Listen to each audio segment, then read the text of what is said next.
welcome back to NEPA Story. I'm Kylie Montigney, and today we have Victoria Lynn Vespico as our guest today for today's episode. Victoria is the host of Sisters in Sustainability podcast, which highlights women in the sustainable development movement. She's also the founder of Sustainability Starts With You, and finally a 2023 Venture for America Fellow. Thank you so much, Victoria, for coming on. I'm super excited to have you on. No, thank you. I'm privileged to be here, and it's even cooler to be, here at Coffee Inclusive with you. So for sure, Coffee Inclusive is the best coffee. I'm just like that. Absolutely, because it's the only coffee place I'll go. Not gonna lie. But I want to ask you, with everything you're doing with sustainability development, everything, I know people hear sustainability, they're like, what is sustainability? First of all, so how would you explain it? Absolutely. So I think when people hear the word sustainability, it's very common to think about green spaces and green things. I think people think about recycling and caring about the planet, and that's huge. That's probably the most important thing to me. But sustainability is a multifaceted issue that impacts all of us. In 2015, the United Nations put forth 17 Sustainable Development Goals that are centered around improving the quality of life for the global population. So whether that's fixing our economy, improving education systems, or of course protecting our environment, every issue comes back to an issue of sustainability. So I often work with a lot of kids to talk about sustainability and what it means. So for me, I like to describe sustainability as being the action of making the world a better place. That's the best way to put it. How did you kind of, get involved with this? I know you have a podcast, you advocate for it, you do a million things for it, but how do you kind of, usually start it off usually? Yeah, so sustainability I think is something that's always been important to me. I can't necessarily recognize one moment where I said, oh my God, I need to be working to save the world. But I've been a Girl Scout for 19 years, going on 20 years. And so one of the things that we always learned, and one of the things we promised to do, was to make the world a better place. And then the Girl Scout motto is to leave places better than you found them. So I always kind of had that environmental stewardship and just passion for the planet. But when I got older and ended up attending college, I went to Penn State University, and one of the big things Penn State pushes through their curriculum are the 17 Sustainable Development Goals. So whether you're an engineer or a communications major like I am, you learned about sustainability. And so it really kind of is something that's been throughout my life and a passion of mine. And so when it came to figuring out what was next for me in that mission of making the world a better place, creating sustainable systems for people and sustainable education just became my biggest goal. Especially with going to PSU for that. PSU is such a good school for that. Of course, coming from a PSU family, going into broadcasting and communications in 2 years mostly. Not praying to go there, but it's Penn State's literally the best school to define what you kind of want to believe in. And also with being a Girl Scout myself, well, not still to this day, I was a couple years ago, but that's obviously the biggest mission. When I was in Girl Scouts, that was a huge goal for basically everyone that was in it. Which is why people should really join Girl Scouts when they're very young, right? Absolutely, absolutely. No, I say that all the time.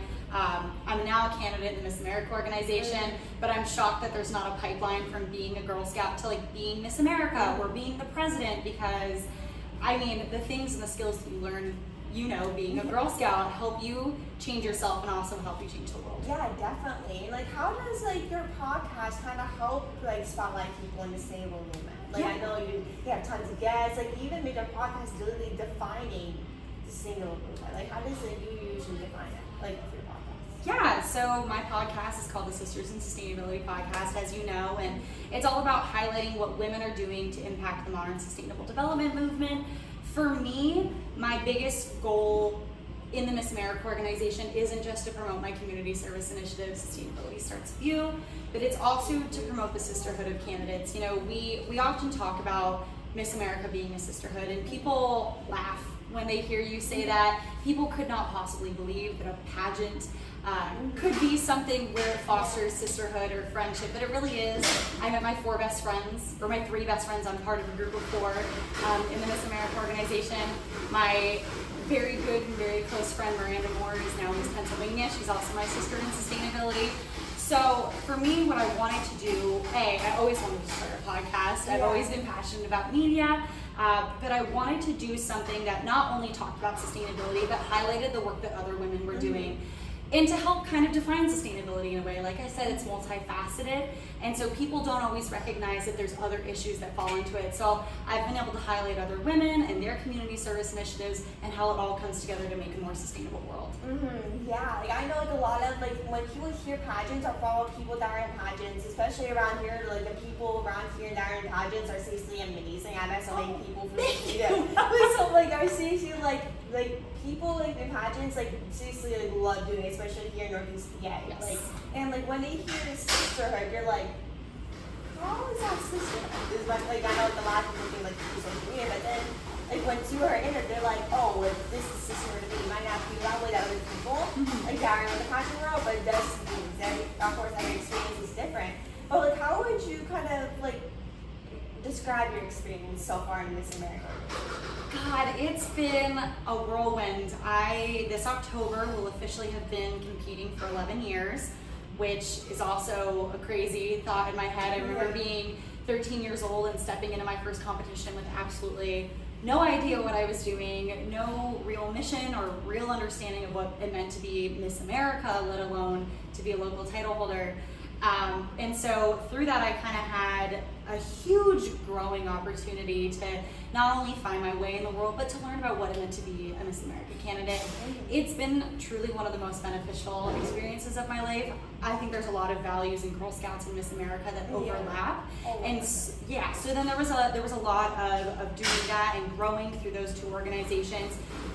This past June, I was actually second runner-up to Miss Pennsylvania, which is something I never imagined, and being that close to a dream is so awesome. And now I get to watch my best friend go on and compete for Miss America, which is going to be the coolest experience. But it's been awesome. If there are women at home who want to learn about Miss America and find out how they can be a part of it or find their way to competition, please don't hesitate to reach out to me. I am happy to get you started. That's my passion, is really to get women involved in it, but it has been the best and most challenging opportunity in my life.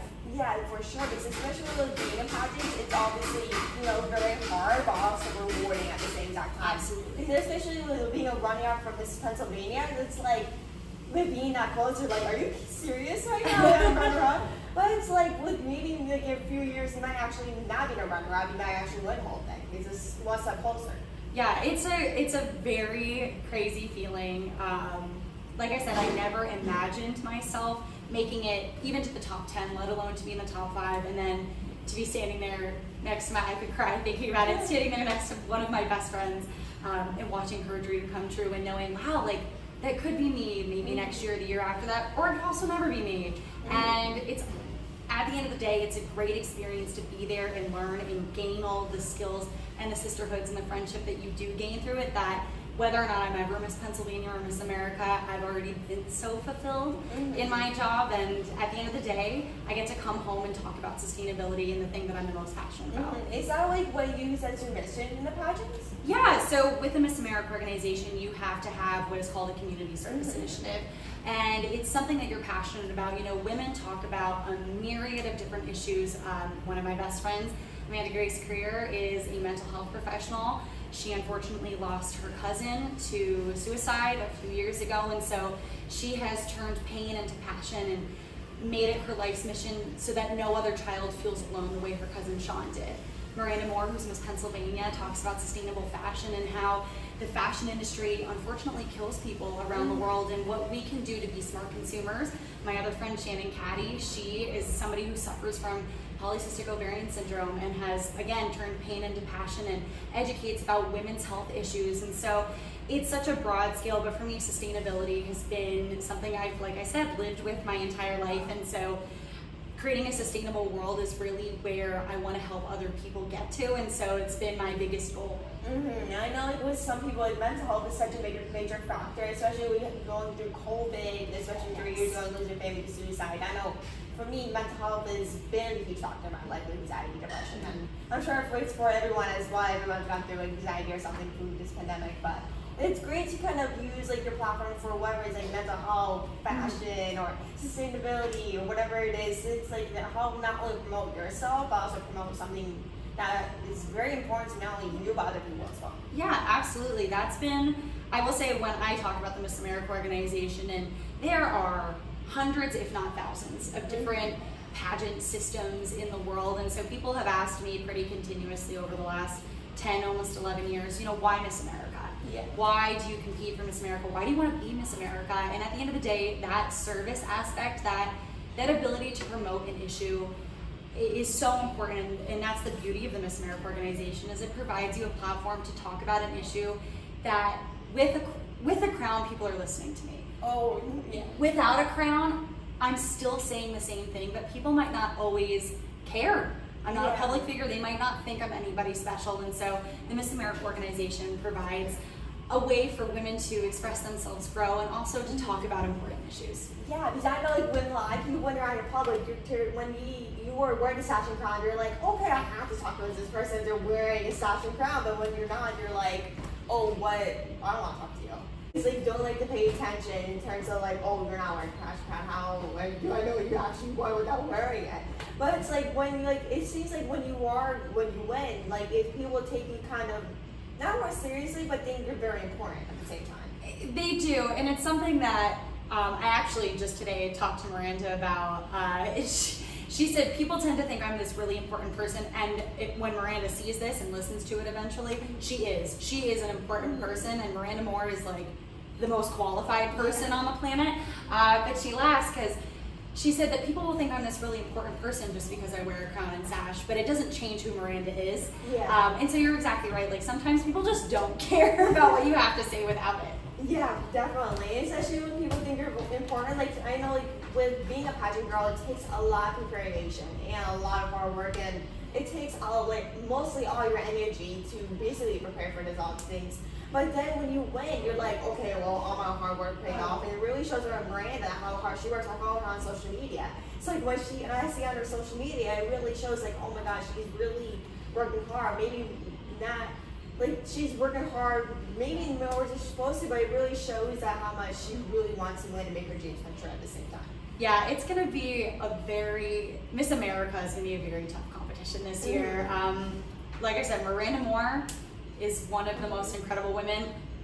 Standing there in that top 3, I couldn't have asked for a better outcome because she deserves it, and God, she's just amazing. So I'm super excited to be able to watch her journey, but it is, I mean, a lot of it is when people ask, you know, how do you prepare to compete? I think one of the big things that I always like to tell people is to not necessarily focus on the crown and sash. Like, yes, it gives you that great platform. It is great feeling. It's a great feeling, if not the best feeling, to win. But for me, the way to win the job is to do the job. And so Miranda's a perfect example. She was doing the job of Miss Pennsylvania well before she ever became Miss Pennsylvania. And so when we are doing our work and promoting our community service initiative, that's the best way to prepare. I think, is to just do the job, walk the walk, and talk the talk. Yeah, because when you prefer it even before, it just shows like when you're promoting on social media, it shows like, oh, the judges, if I look at my social media, that's more of a chance I'll win. Maybe if I don't, that's fine, but at least I worked hard for it. Exactly. I would always rather give it 10,000% and fall short every single time than ever sit there, not give it my all, because then the only person you have to blame is yourself. You know, at the end of the day, I would rather it come down to I wasn't who they were looking for in that moment than ever be able to say, man, I did not try as hard as I should have. Like I would much rather work my butt off and get it all done and do like just sit there on a couch watching TV and do nothing about it. Exactly. But like to switch back to like your podcast, like what topics do you typically discuss or bring up during each episode? Yeah, so every episode is very different. We have some common themes throughout it, but really it depends on the candidate that we're meeting with. So the Sisters in Sustainability podcast season 2 will actually launch this Friday, September 1st. And so our first episode was with Delilah Sitchmiller, who was, I want to say, second or third runner-up to Miss California's team this year. She was amazing. I know she'll be going on to compete for Miss California Volunteers team.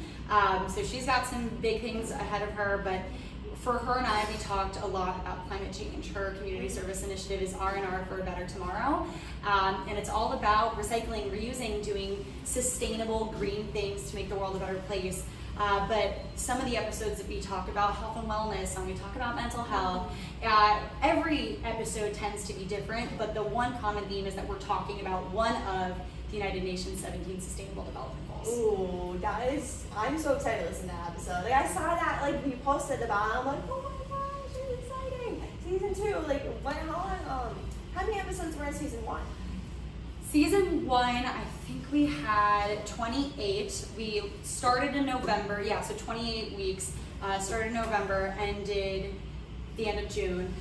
Took the summer off to get this season together, and this season is going to be, and has already been, a huge undertaking. My biggest goal for this season was to talk to one woman from every state across the United States, and so it's been awesome. I'm 11 episodes in, so we've got our first 11 episodes geared up and ready to go, and now I've been scheduling episodes as we're going on a weekly basis, so it's going to be 51 episodes in 44 weeks between September 1st and the end of June, and so of 2024. Of 2024. So it's going to be a long season. It's going to be a huge undertaking, but I'm super excited. I won't give away too many of our guests, but we've got a couple state title holders. Hopefully, one of them will go on and be the national title holder, and so then. Whether or not Miss America has already been on the podcast, I'm hoping she will be between now and then, and so we'll see what happens. It's going to be really, really exciting, and it's just a privilege.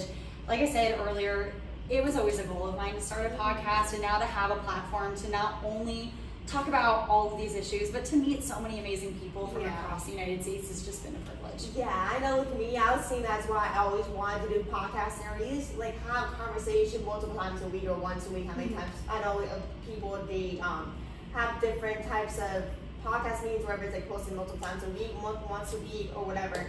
So I know with me, like I always wanted to have a podcast. I don't know why, but I love like having conversations with people, whether it's like in person, like we're doing right now, Copy Inclusive, or doing an interview through Zoom. Like it's just like we're having conversations, whether it's like about mental health, saving movement, climate change, mental health, whatever it is. Like it's important to have these conversations, especially in 2023 when COVID has gone through. Like when COVID happened, our lives revolved around Zoom and online stuff, and I'm like. When we have in-person conversations or have conversations through Zoom, like it makes us like I'm sure it's through you as well, but it's like feels like we're actually having a conversation again.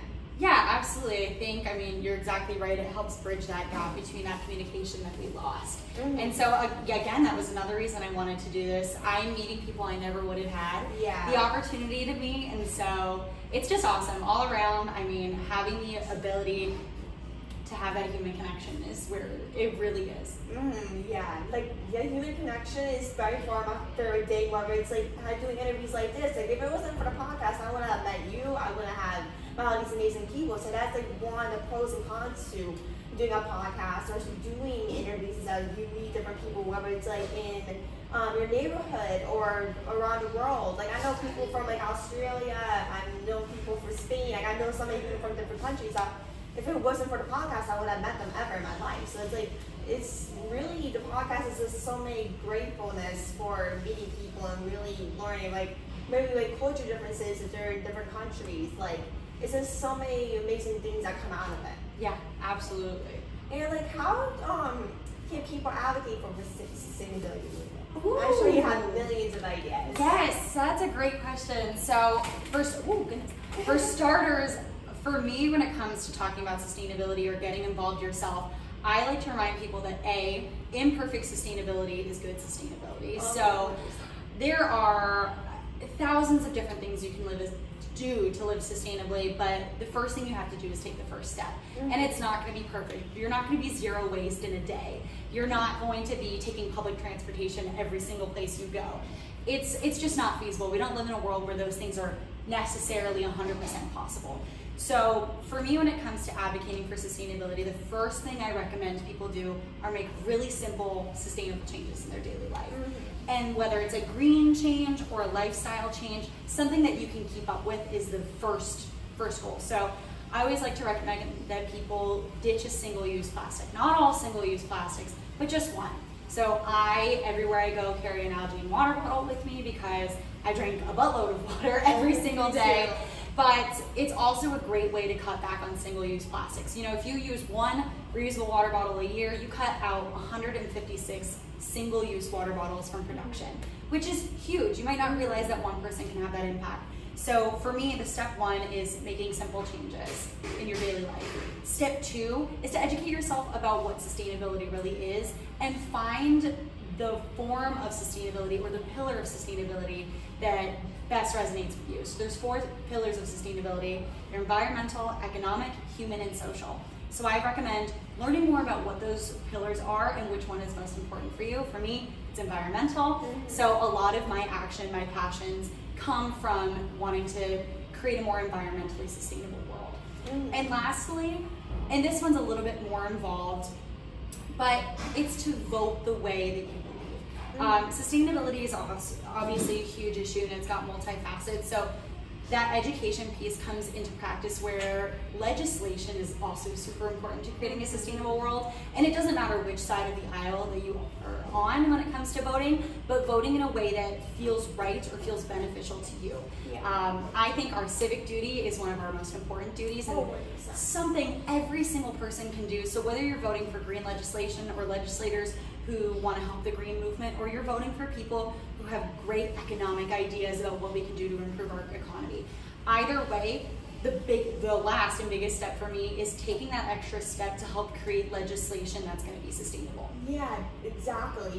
That is really so what's up. It's like when we have legislation, whether it's in our state government or federal government or United States government itself, like when we have legislation that comes out, like it shows that we're doing something right. Like even though when we're advocating for it, like advocating is also a huge tool for using our voice, but we also want to talk to politicians, whether it's like a local representative, governor, or whatever.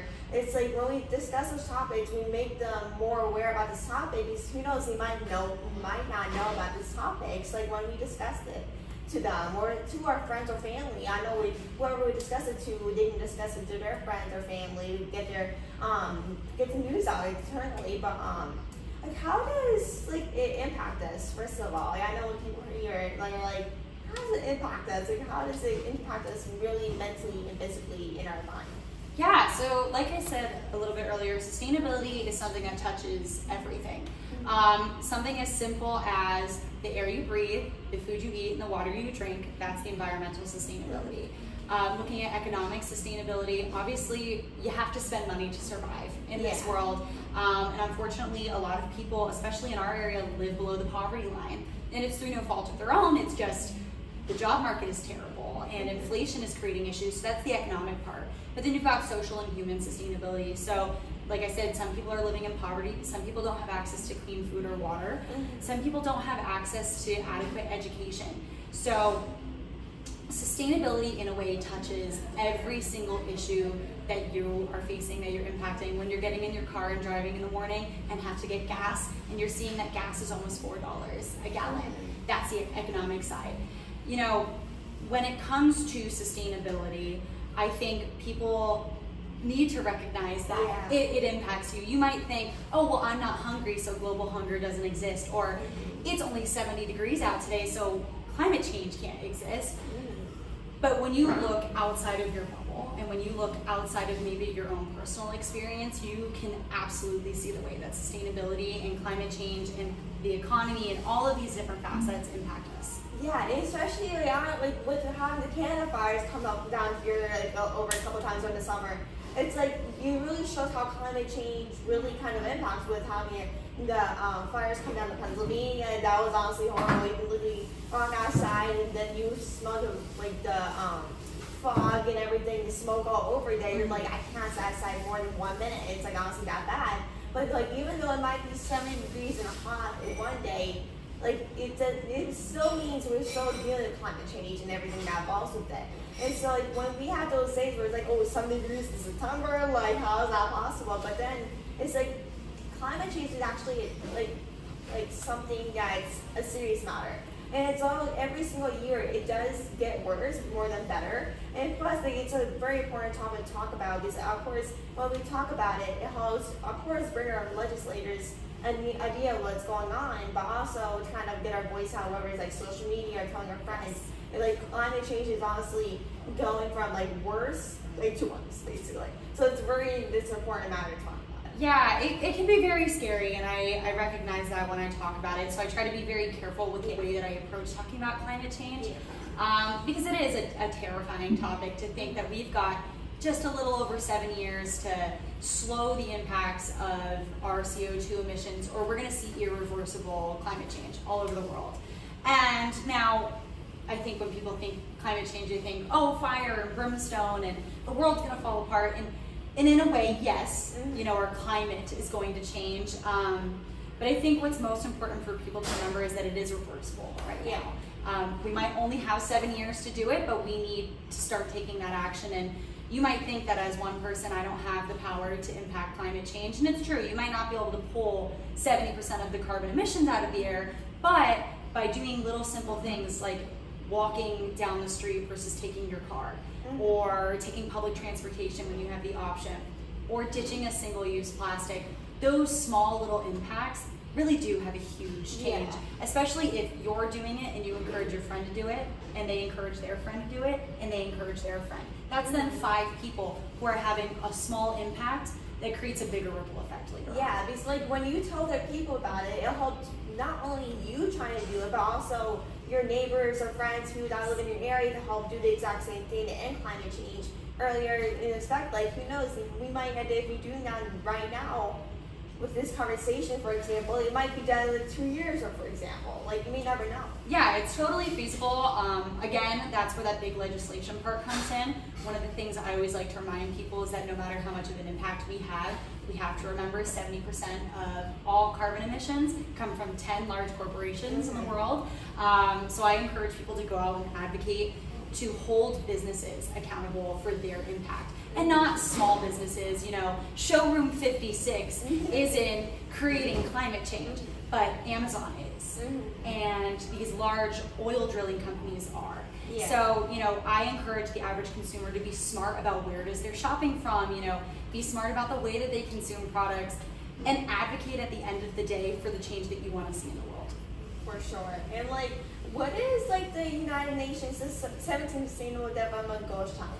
I know you mentioned it before, but in case people are wondering what it is, like, how would you kind of explain it? Yeah, so with these 17 Sustainable Development Goals, I created the Simple Changes Challenge, which is not a new concept for people to do a month of no waste or to do little things. But for me, I always like to see a challenge as a way to get a little friendly competition going. And so I think competition is in a way for people to thrive in making change for themselves. So for me, the Simple Changes Challenge encourages people to make little simple changes in their daily life to create a broader impact in the world. And like I said, whether that's ditching a single-use plastic and opting to use a reusable water bottle, to utilizing public transportation, donating some time to your community, doing little things. But with that comes the Simple Changes Pledge that I developed, and you can find this on my social media, right in the link tree in my bio. But it's a pledge that people can take to work, or to pledge to themselves and to pledge to the world that they're going to do little things to make a difference. And they're not only going to do it for themselves, but they're then going to encourage others to do it. Everything comes back to that ripple effect, because I think that if you take action, whether it's small, whether it's large, other people are going to watch that action take place. And whether you think you're the smallest person in a room and you can't have an impact, one of my favorite sayings I've ever heard, and I believe it's an African proverb, and translated it loosely goes, if you think you're too small to have an impact, try being alone in a room with a mosquito. And so the idea is that no matter how small you are, your voice, your actions, your presence can have a huge impact on those around you. And so at the end of the day, this challenge is all about encouraging others to have that impact. Oh, for sure. Like, no matter if it's like small or big, like the impact you're making, whether it's like post on social media, telling your friends, whatever.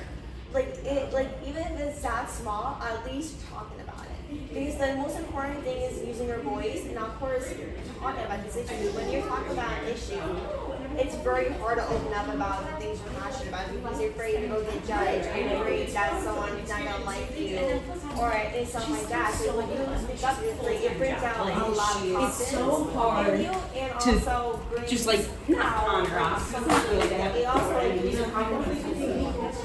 Yeah, I think, like you said, the first step is to talk about it. The more you talk about an issue, the more awareness it has, the more people realize it is an issue.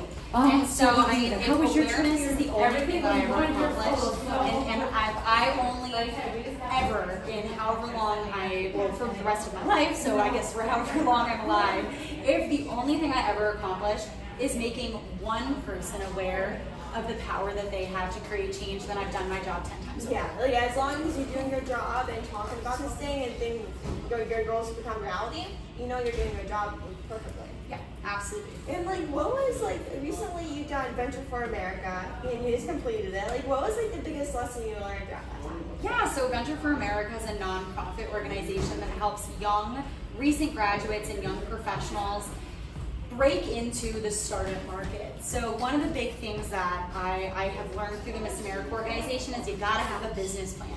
If you wanna change the world, you have to have a plan to do it. And whether it's a business plan or just some kind of strategic strategy to help you get there, that's what you need to do. So for me, I've always been interested in starting my own business. I've always been interested in being an entrepreneur. And so with my podcast and with the organization that I founded, I kind of landed into this entrepreneurial role. So through Venture for America, I've learned a lot, and it's a 2-year program, so I'll graduate from it in 2026. But I did just come back from Detroit, where I spent 2 weeks with hundreds of other like-minded people learning about what we could do to basically change the world through startups. And so for me, the biggest thing I learned there is that it's okay to fail. I'm a perfectionist in a sense. I'm a perfectionist and I don't want to fail. And so I will push myself to an extent where sometimes failure is the only option. Yeah. But I think what I learned mostly from being there is it's okay to fail. What's not okay is to not keep trying after that failure. And so it's really kind of given me a new perspective on what my business plan needs to look like and how to better communicate with people about what it is that I'm doing. Because I know with me as well, like, I'm like a person that loves to get everything perfect. Like, I hate failing. If I fail, I really like to throw a tantrum. Things like, you know, the things that are perfectionist. It's like, for me, it's like with being someone that's been doing this type of work for like 2 years now. I've been doing it. And so like when you're doing this work, like you draw and you're like, oh, I can never fail since I'm a pro at this. But then when you do, like, what am I supposed to do? But then at the same time, when you fail, it teaches you, and not only teaches you, but also grows you as a person in your work as well. Yeah, I think if people don't experience some kind of failure in their lives, then you are either incredibly blessed or you're not challenging yourself enough.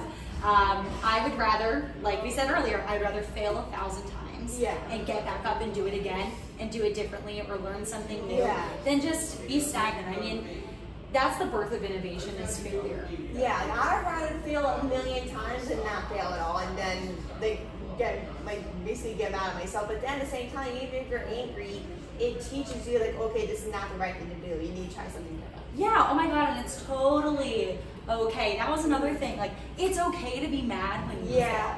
I would get so embarrassed in being upset at my failures that you don't talk about them. Yeah. But it's so important to be able to say, okay, I screwed up, or oh, okay, this was a misstep, and to be able to have people to kind of build off of that. Another big thing that I learned that I think everybody should learn, and it was Lorenzo Gomez, who was our keynote speaker on our first night. He's the author of some really awesome book with the word cilantro in the title, and I cannot for the life of me think of it. But he presented this idea on having a personal board of directors. And so it's all about this idea of creating a community for yourself of people who are going to push you further than the extent of where you think you already are. And so it all comes back into that failure of having those people that are going to push you to be better and also pushing yourself. Exactly. And before we head off, I wanted to ask you, like, how did you kind of train to win Miss Lancaster County? I know when people listen to it, like, when are you going to bring this up? But, like, how did you kind of, like, train for Miss Lancaster County? Yeah, so like I said, I've been a part of the Miss America organization for almost 11 years now, which still makes my stomach hurt to think of. I can't imagine that I've been doing this for 11 years and I'm now somehow from 13 to 24. Scares me with how fast time goes. Yeah. But a lot of preparing to compete for Miss Lancaster County was promoting my community service initiative and doing the job of a title holder without having the title. It's the same thing that Miranda did going into Miss Pennsylvania, and I think a lot of us did, is doing the job without the recognition of doing it. And so I'm actually getting ready to compete for Miss Wilkes-Barre-Scranton, and I'm super excited. That'll be on October 14th, so fingers crossed. I was Miss Wilkes-Barre-Scranton in 2021 or 2022, and I'm hoping to have the opportunity to do the job again and to be able to go to Miss Pennsylvania again as Miss Wilkes-Barre-Scranton. So we'll see what happens. But the biggest part I think that comes with preparing for any Miss America competition is working on your community service initiative, knowing that front, backwards, left, right, upside down, and in Spanish if you can. But then also just preparing to push yourself out of your comfort zone. Every competition is different. There might be a singular format, but you never really know what to expect. Every interview is going to be different. Every day is going to be different. And I think the biggest thing you can do is, again, prepare for those failures.